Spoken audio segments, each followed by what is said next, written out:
peasant. I'm next. Yes? Next up is Lisa Holloway. I like it. Right? Yeah. Holloway. Yes. So should we talk about Mansfield Park? Here, can we close that door? Mansfield Park. It's a Jane yeah. So begin when you're ready. Okay. So I'm going to be giving a defense of Mansfield Park by Jane Austen.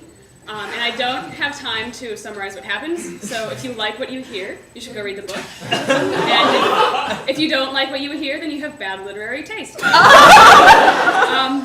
So, Mansfield Park is kind of the black sheep of the Jane Austen family.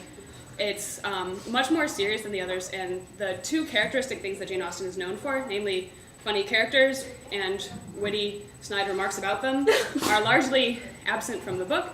However, I think this is very intentional because Jane Austen uses Mansfield Park to say actual serious, make serious comments about morality in her society, and the fact that the wit and the humor is all exemplified by the antagonist rather than the protagonist kind of makes you stop and think about why she's using this, or basically how you can apply the morality she's talking about in Mansfield Park to the really funny stuff that she has in her other books.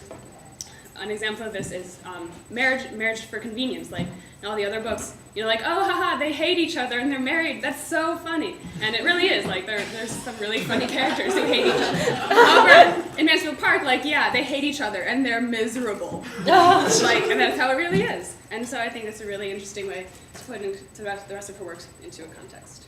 Thank you.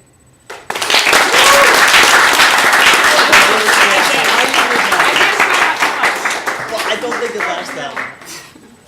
Because I love you. Wait, what?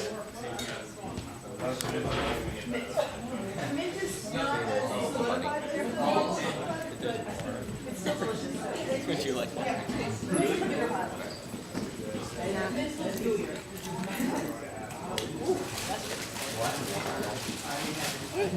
You are not a good guy. Oh, yeah, sure. Thank you.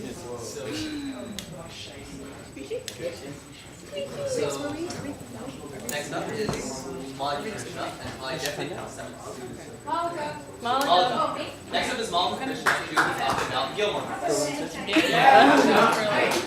All right. Gossip Girl.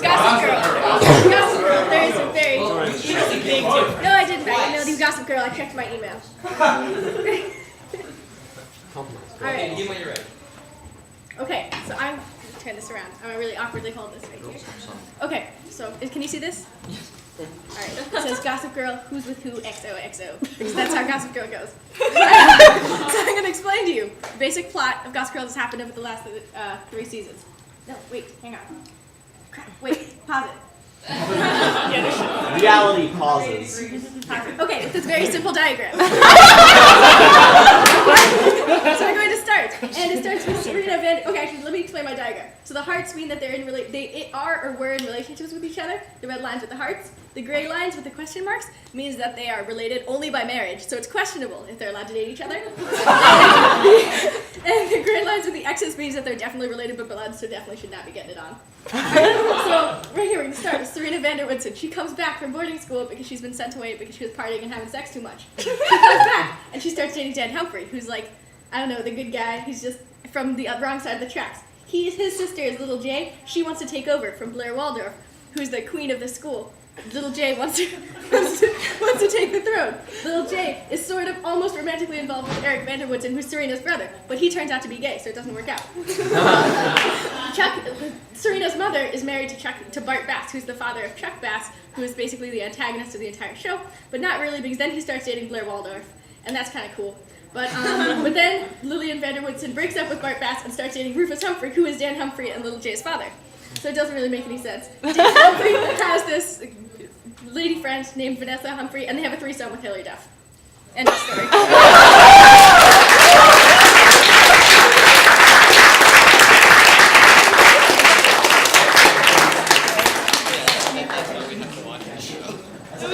What? What is that?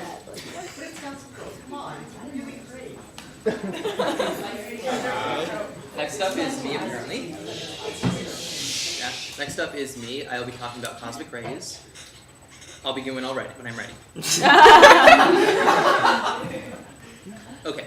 Cosmic rays are extremely fast-moving particles, usually protons, electrons, or helium atoms, that are traveling ridiculously close to the speed of light. They have ridiculous high energies. In fact, the highest energy ones, called oh my god particles, hit you will be the energy of a baseball. In other words, if they hit you, you will die. Now, most of them are actually broken up in the atmosphere, which is why we don't get cancer every 5 seconds. So when everyone hits the atmosphere, basically breaks up into billions and billions of tiny particles called muons or mesons. I know I'm butchering the physics, but shut up.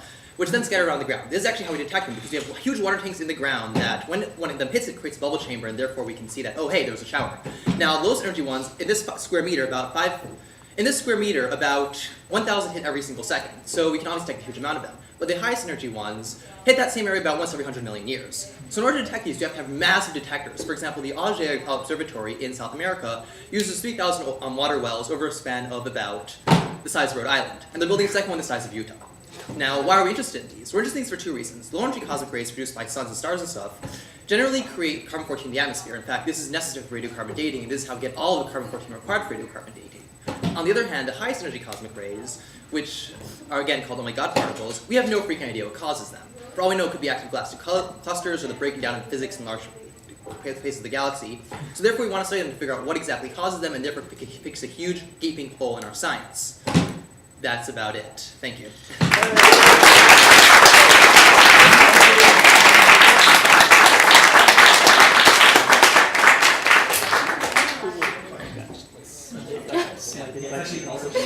Like if I just like one of these particles that was like hit you and you're like, oh yes I died. Like some idle Tuesday. Okay. So next up is Jory. Exactly. Just like your name now. He'll talk about discrimination. All right, so the basic economic theory of discrimination is that sometimes employers undervalue the productivity of some of their workers. So suppose, for example, that Jordan wanted to start a soccer ball making factory, and he was going to employ Hitchcockians and Snellians. Now, Jordan would look at the Snellians, their weak physical form, all the like, and say, okay, a Snellian can only produce 1/4 as many soccer balls per hour as a Hitchcockian, so I'm only going to pay them 1/4 the wage that I pay Hitchcock workers. Now, the Snellians are pretty pissed about this. They're not so happy. So then when I come along and I'm like, you know what? Jordan's wrong. Snellians are actually worth half of a Hitchcockian. And I start my alternative factory. I'm able to leech away all of those Snellian workers by paying them, twice as much as Jordan is willing to, thereby selling cheaper soccer balls, making tons and tons and tons of money. So based on this theory, you would expect that over time, the least prejudiced employers would be able to dominate markets where there's discrimination. This has actually happened, for example, in the banking industry. Back in the late 1800s and early 1900s, the major banking houses would not employ Jews. As a result, some firms that you might have heard of, such as Goldman Sachs and Lehman Brothers, came along and said, you know what, we're just going to employ Jews. And we're able to do very, very well, basically by hiring very, very cheap workers. So then the real question is, why do we see persistent wage gaps? For example, the black-white wage gap has not changed very much since the 1970s. And there's lots of reasons that I think that might happen. However, I've only got 15 seconds to talk about it, so I guess you're just going to have to be left in the dark.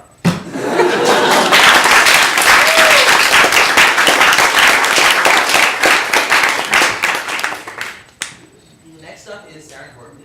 He told me he just rant about heat pain nonstop, so